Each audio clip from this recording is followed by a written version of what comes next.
Welcome to part 3 of creating ads. We're going to be covering ad placement. So we have just created our perfect target audience. So we're going to scroll down and go over to ad placements. Now, what is an ad placement? This is where Facebook is going to be showing your advert to your target audience. Now, I would always advise against letting Facebook decide for you, so for going for automatic placements, because some adverts require different placements and some are more effective than others. So what you want to do is you always want to click edit placement so you can choose these for yourself.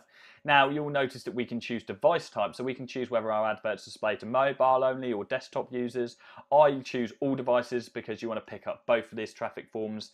And now we have a list of all the different places we can display our adverts. So Facebook, Instagram, Audience Network, and Messenger. So going through these one by one. We have Facebook. So Facebook feeds. Feed adverts are very similar to organic posts. So when you're flicking through your Facebook feed, you see your friend upload a picture of their brand new dog. This could be an advert. The only difference will be that they will have a little bit of text. I don't know if you can see that just says sponsored just underneath the name there. So these ads look the most organic and they are the most effective Facebook adverts. More on that in a moment. We then have instant articles, very similar to Facebook feeds. But when you click on them, they bring up a full page article. We then have in-stream videos, again similar to Facebook feed, but they play automatically when you're flicking through the news feed. We have right column, which is very similar to this estimated daily results here, so it would be an advert that pops up on the side. We then have suggested videos, so when you're flicking through videos, your video will automatically come up. We have marketplace, again when you're looking through products, your advert will come up. Then we have Instagram. So with Instagram, similar to Facebook, we have Instagram feed, so you're flicking through, your friends just upload a picture of their brand new dog, your advert comes up just below that. You have Instagram stories. So stories, very much similar to Snapchat. Don't know if you're aware what Snapchat is. It's a picture sharing platform where you can share kind of live pictures. And they're only available for 24 hours of the day. So Instagram have pretty much ripped that idea recently, conveniently. And you can create adverts. So when you're flicking through your friend's Instagram story, your Instagram story advert will pop up in between it. We have Audience Network, so Facebook have many different website partners, so you have the chance here to display your adverts on other websites, all of their website partners as well. Then we have Messenger, which is you can create adverts which come up in the middle of the messages, but you can also create adverts which are actually directly in Facebook Messenger and look like a generic message.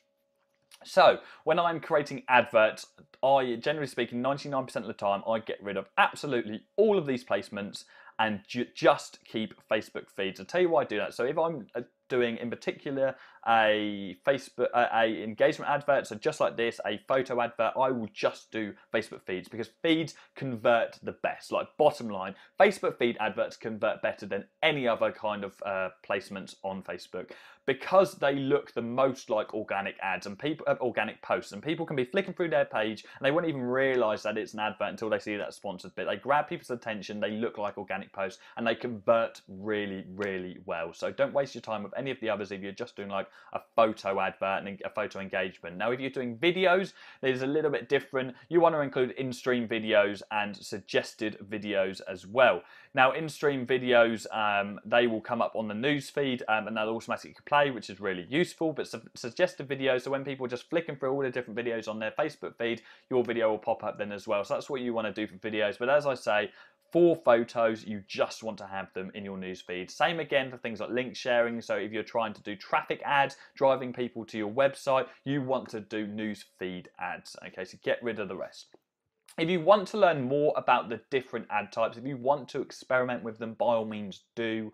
But this is from my personal experience. If you want to learn more about them, go onto facebook.com/business, click on ads, and then go on choose a placement. You can read about all of the different ad types and all of their benefits. And there's some examples there for you as well. So I would advise doing that if you're a bit more curious. Now let's move on. So we've just selected our ad type, which is feeds. Now let's move on to budget. So on budget, you can select either a daily budget for your ad or a lifetime budget. I would always advise doing a daily budget. And let's just set that to £5. Now, with all new adverts, I set the budget to £5 a day. I would advise going either £5 or $5 and not spending any more than that when you're first running an advert. If they start to perform really well, if you're getting good cost per engagement or cost per click, then you can up that budget to maybe £10 or whatever your budget allows for. Now, you'll notice that if you change this budget here, the daily figure estimates will go up because obviously with Facebook, the more money you put into the pot, the more you're going to get out of it, the more the results you're going to get out. But always start off with a £5 a day budget for all of your adverts, and when they perform, you can then up that. Now, schedule. You can start and make a start and end date, or you can run your ad sets continuously. Now, when would you use a start and end date? Particularly useful when you're going on holiday, for instance, or if you want to schedule all of your adverts in bulk. I've been on 3 holidays this year, and when I've spent the day before scheduling adverts for when I'm on holiday. So for adverts to end and for adverts to start, so it's all autonomous when I'm away, and I can just focus on enjoying myself.